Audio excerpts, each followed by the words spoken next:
outubro de 2019, meus amigos e eu estávamos no exército, estacionados em uma base no sul do Brasil. Um de nossos amigos, que era nativo de Porto Alegre, nos contou sobre uma estrada supostamente mal assombrada, chamada Estrada do Rio das Pedras. Havia várias lendas envolvendo essa estrada. Histórias sobre um fantasma de um corredor batendo nas janelas dos carros, marcas de mãos ensanguentadas em placas de trânsito, aparições de caroneiros fantasmas e até sobre espíritos indígenas conhecidos por mudarem de forma. A lista de relatos parecia infinita. No entanto, a lenda que mais importava para essa história era a de um Camaro fantasma. Segundo dizem, um homem havia perdido o controle do carro nos anos 60 ou 70, enquanto dirigia muito rápido por essa estrada cheia de curvas perigosas, e agora ele assombrava o local, desafiando outros motoristas a correrem até a morte. Nosso amigo, que cresceu na região, contou que já havia passado por lá várias vezes, mas nunca tinha acontecido nada.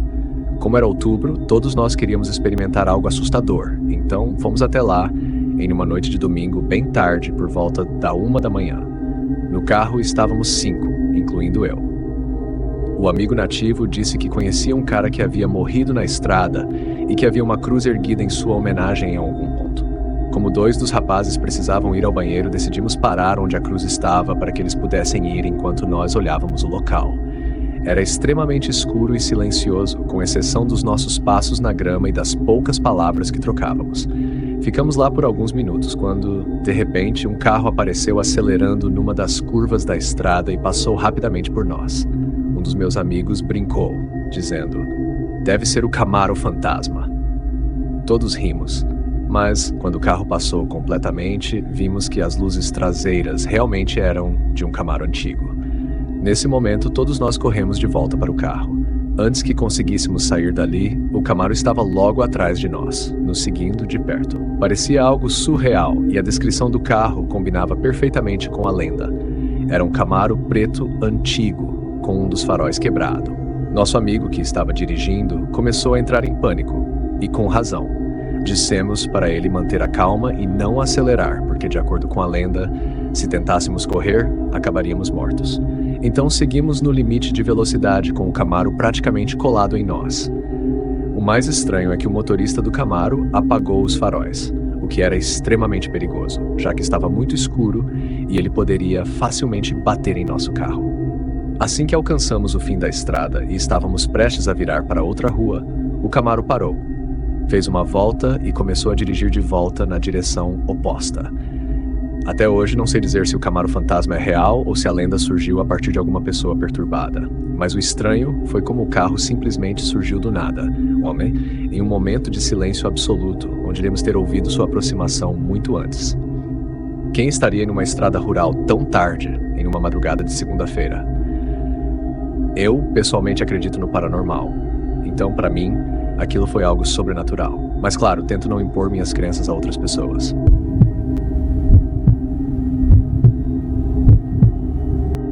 Meu nome é Ben, e isso aconteceu em 2007, lá no interior do sertão, no nordeste do Brasil.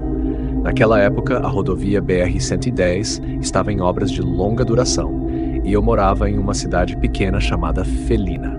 Tudo por lá era tão espalhado que levava uns 15 a 20 minutos só para chegar ao posto de gasolina ou algum restaurantezinho mais próximo. Eu estudava no ensino médio e estava no último ano com uma namorada de longa data. Ela morava em uma cidadezinha chamada Serra Bela, que era uma longa viagem da minha casa, cruzando duas rodovias. Minha mãe trabalhava em turnos cansativos e dormia assim que chegava em casa, então pedir carona estava fora de questão. Eu pegava carona no ônibus da minha namorada para ir à casa dela depois da escola, geralmente às sextas-feiras, já que no dia seguinte não tinha aula. O problema era voltar para casa, já que havia uns 24 quilômetros de distância entre nossas casas, e eu teria que caminhar. Eu já tinha feito esse caminho tantas vezes que acabei descobrindo atalhos pelo sertão, que cortavam a caminhada em 1 hora, embora isso significasse estar no meio do nada. No entanto, a coisa mais assustadora que aconteceu comigo não foi no sertão desolado, mas sim na estrada. Eu era burro e preguiçoso, e às vezes pedia carona. Normalmente, quem me dava carona eram pais de colegas de escola que me reconheciam, mas isso não acontecia sempre.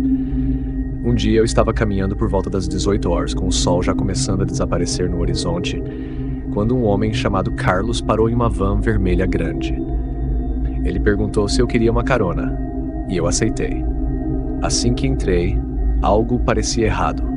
O homem estava inquieto, magro demais, com as bochechas encovadas e um olhar exausto, mas ao mesmo tempo frenético. Ele ficou me encarando por um tempo que parecia interminável, e quando percebi que estava desconfortável, a van já estava na rodovia.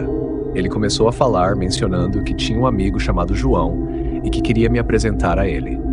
Carlos falava de João o tempo todo e fazia perguntas estranhas, como se eu o conhecia ou se já tinha visitado a casa dele. Eu disse que não conhecia nenhum João. Foi nesse momento que percebi que ele não estava me levando para a BR-110. Perguntei sobre isso e ele respondeu que a rodovia estava congestionada por causa das obras e que ele conhecia um atalho pelo sertão. Meu coração afundou quando vi que ele estava me levando pelo mesmo caminho que eu costumava fazer a pé. Eu estava prestes a ficar sozinho no sertão com ele. Enquanto ele continuava falando sobre João, eu procurava algo para me defender. Achei uma pequena chave de fenda no porta-luvas da porta do passageiro e a segurei firmemente. Ele disse que queria que eu conhecesse João, que ele poderia me arrumar muito dinheiro. Eu disse que não estava interessado, mas ele parecia não me ouvir. Ele insistiu, dizendo que ia me levar para conhecê-lo. Olhei pela janela e reconheci o lugar. Havia algumas casas espalhadas pelo sertão e ele começou a dirigir em direção a uma que ficava mais afastada. Eu sabia que ele ia me levar para lá, não importava o que eu dissesse. Ele passou pelo portão aberto e estacionou. Assim que ele parou o carro, pude ouvir cachorros latindo furiosamente. Ele me mandou sair para conhecer João. Eu estava apavorado, meu coração batia tão forte que eu podia ouvir cada batida. Considerei atacá-lo naquele momento, mas entrei em pânico. Ele saiu do carro e só então vi sua verdadeira altura. Carlos era enorme, com pelo menos 1,90 metros e parecia estar sob o efeito de alguma droga, cambaleando como uma criança aprendendo a andar. Ele deu a volta, abriu minha porta e começou a gritar o nome de João. A casa era grande, de 2 andares, bem cuidada, não o tipo de lugar assustador e abandonado que você imaginaria. Um homem de estatura mediana, talvez com uns 60 anos, com barba branca e cabeça raspada, saiu. Ele olhou diretamente para mim e não desviou o olhar enquanto mandava Carlos entrar. João perguntou o que eu queria e eu respondi que só queria ir para casa, que Carlos estava me dando uma carona. Ele ficou em silêncio por um momento, depois apontou para o portão e disse para eu ir embora. Eu fui. Caminhei até o portão e assim que me senti seguro, comecei a correr. Corri sem parar. Assim que pude, liguei para a polícia no meu celular antigo e contei tudo o que havia acontecido. Cheguei em casa e sentei na cama, completamente atordoado, sem saber o que fazer. A polícia nunca me contatou depois daquele dia, e eu nunca contei para minha mãe ou namorada. Não queria que elas me dessem sermão por ser imprudente. Depois disso, continuei visitando minha namorada, mas sempre me certificava de ter uma carona garantida para voltar para casa, ou, pelo menos, aprender os horários dos ônibus. Nunca mais peguei carona com estranhos, mas ainda me lembro de como meu coração batia forte naquele dia e do medo que senti do que poderia ter acontecido.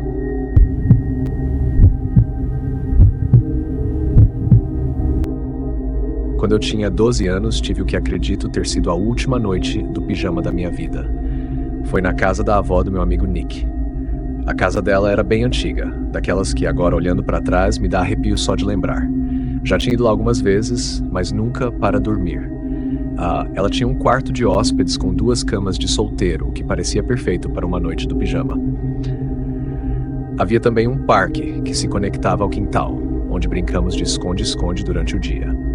Quando começou a escurecer, a avó do Nick nos chamou para jantar. Ela fez linguine com molho de mariscos. Depois de comer, imploramos para poder voltar ao parque e brincar de pega-pega com lanterna no escuro. Ela acabou deixando, já que o quintal dela basicamente se conectava ao parque, com apenas algumas árvores como barreira e sem cerca. A área do jogo ia do quintal até certo ponto no parque, além das árvores. Começamos o jogo e era minha vez de procurar o Nick. Basicamente, eu só tinha que encontrá-lo e apontar minha lanterna para ele, o que seria considerado pegá-lo. Contei até 30 para dar tempo dele se esconder, e depois saí da casa da avó do Nick pela porta dos fundos para começar a busca. Verifiquei alguns dos esconderijos óbvios, como debaixo das mesas, atrás das cadeiras e perto do galpão. Até então, o quintal parecia estar limpo. Ouvi barulhos de galhos quebrando vindo da direção das árvores, no início do parque. Apontei a lanterna para o meio das árvores e, para meu espanto, iluminei uma figura alta coberta dos pés à cabeça com o que parecia ser um lençol enorme. Quando a luz bateu na figura, ela se virou para mim. Eu sabia disso porque vi 2 buracos onde deveriam estar os olhos e um pequeno buraco onde deveria estar a boca. O que diabos eu estava olhando? Chamei pelo nome do Nick, perguntando se era ele, embora não tivesse ideia de onde ele poderia ter arranjado aquele lençol. No entanto, não tive muito tempo para pensar, porque o Nick saiu das árvores correndo e gritando para que eu corresse para dentro da casa. Quem quer que estivesse debaixo daquele lençol não era o Nick.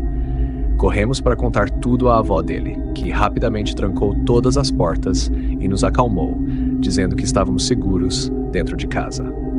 Mais tarde naquela noite, já no quarto de hóspedes, estávamos nas nossas camas ainda acordados, conversando, quando ouvimos alguns sons de batidas vindos do andar de cima. Olhamos um para o outro, nos perguntando se poderia ser a avó dele. Afinal, o quarto dela ficava lá. Concluímos que deveria ser isso e, eventualmente, adormecemos. Na manhã seguinte, a avó do Nick bateu na porta do quarto e entrou. Eram umas 8 da manhã e ela nos perguntou qual de nós havia aberto a janela do outro quarto de hóspedes, deixando o frio entrar. Dissemos que nenhum de nós havia feito isso, mas ela não acreditou. Ela nos levou até o quarto e, visivelmente irritada, apontou para a janela completamente aberta. Ainda insistimos que não tínhamos feito nada. Foi então que ela foi até a cama e perguntou: "O que é isso?" Ao pegar um lençol sujo e amassado jogado sobre o colchão. Ela sentiu o cheiro e deu um passo para trás, visivelmente chocada com o odor horrível. Eu então pedi para ela estender o lençol sobre a cama. Ela fez isso e foi quando vi os 3 buracos no tecido, 2 para os olhos e 1 para a boca. Nesse momento, Nick e eu soubemos o que havia acontecido. Contamos à avó sobre a pessoa que vimos no parque, escondida debaixo de um lençol. Ela imediatamente nos tirou de casa e fomos para a casa dos vizinhos, onde ela chamou a polícia. Quando os policiais chegaram, 2 deles vasculharam a casa enquanto a avó do Nick esperava do lado de fora com outro oficial. Não encontraram ninguém, mas o método de entrada foi fácil de descobrir.